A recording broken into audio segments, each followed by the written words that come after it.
But first this morning, a young boy is fighting for life after being attacked by a large shark in Sydney Harbour. Let's go live to Gabrielle Boyle in Vaucluse. Gabby, do we know what happened yet? Carl, it's understood the 13-year-old boy had been jumping from a rock into the harbour and swimming around 4:20 yesterday afternoon when he was attacked by what witnesses have described as a large shark. Numerous calls were placed to 000 and the police rescue boat was on the scene within just minutes, managing to pluck him from the water.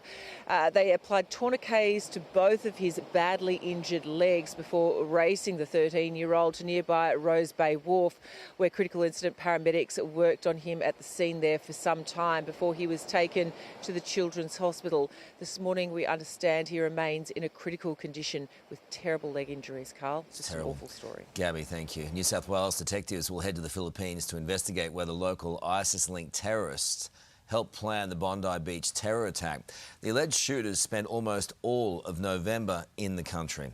The New South Wales Police Commissioner says at this stage there is nothing to suggest the pair had any accomplices, but police want to explore every avenue.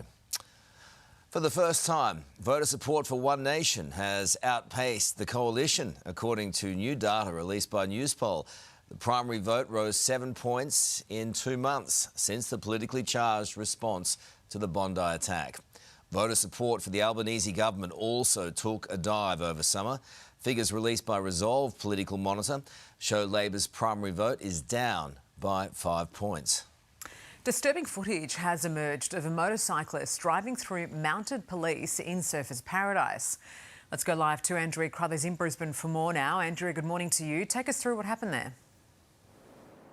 Good morning, Sarah. So a 40-year-old Southport man, he is due to face court next month on 4 charges, including 2 counts of unlawfully injuring a police horse, as well as driving without due care and attention and driving under the influence. It all unfolded in the early hours of yesterday morning when that man allegedly drove and accelerated into 2 of those horses, actually causing one officer to be thrown from a horse, leaving both he as well as one of the animals with minor injuries. Sarah.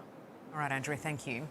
A bushfire is right now burning out of control in South Australia's southeast. Residents in the Tuparang area are being told to prepare to leave, with the scrub fire burning in a southerly direction towards the town of Nankita.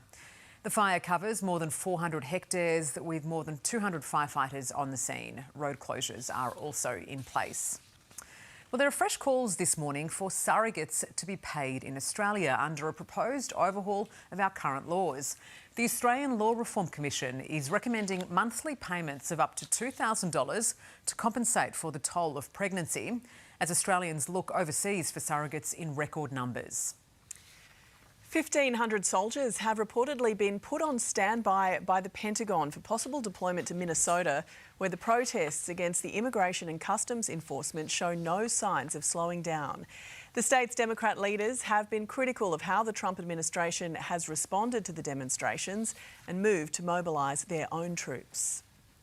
6 people have now been confirmed dead after a monstrous fire at a shopping centre in Pakistan. It's understood an electrical short circuit sparked the blaze, which was fuelled by furniture, clothing and electronics. The impact made worse by a lack of fire alarms and sprinkler systems. After trekking through dense fog on a mountain in Indonesia, rescue crews have now tracked down the wreckage of a plane that lost contact mid-flight, confirming that they have located the body of 1 person. There were a total of 10 people on board the plane, though, which has now prompted a wider search of the area. European leaders have called a crisis meeting to discuss Greenland as President Donald Trump threatens to impose tariffs on countries opposing a US takeover of the territory. Let's go live to Hannah Sinclair in London. Hannah, the Europeans are presenting a united front. They certainly are, Carl, and this could all lead to the EU deploying an anti-coercion tool dubbed the Trade Bazooka, which has never been used before, but would allow the EU to place wide-ranging trade and investment restrictions on America. Donald Trump threatening 10% tariffs on 8 European countries from next month unless Denmark agrees to sell Greenland to the US. The 8 countries set to be targeted issuing a joint statement saying Tariff threats undermine transatlantic relations and risk a dangerous downward spiral. The Danish Prime Minister says Europe will not be blackmailed. Carl. Hannah, thank you.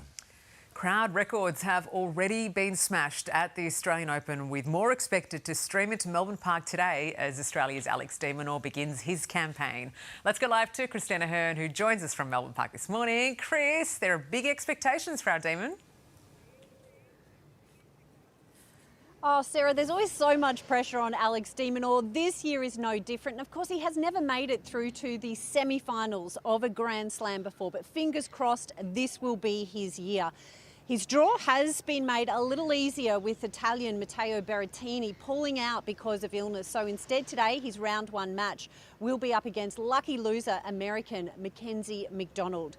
Other Aussies in action today include Alexei Popron and also Ayla Tomljanovic. And then later tonight here on Rod Laver Arena, Serbian superstar Novak Djokovic will begin his campaign. 100,700 fans streamed through Melbourne Park yesterday. That is an all-time attendance record.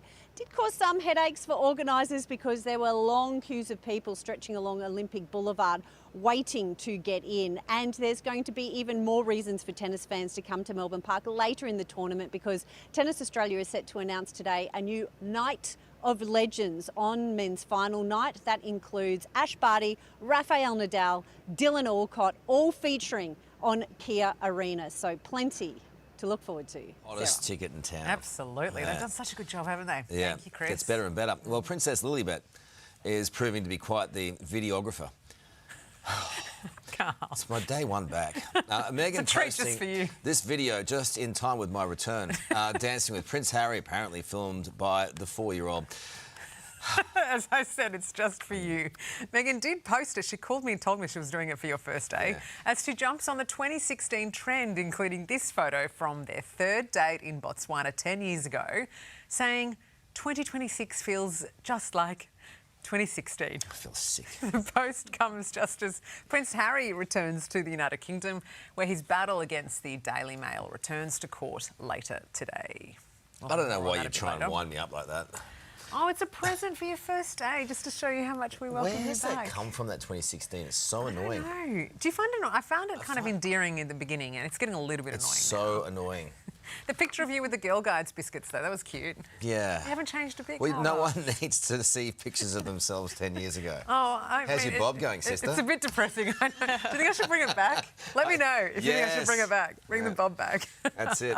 We'll take a look at the weather now across the country, and showers across the east coast easing as a trough and a low moves away from the coast. Fine, warm and clear weather across Australia's south for your Monday.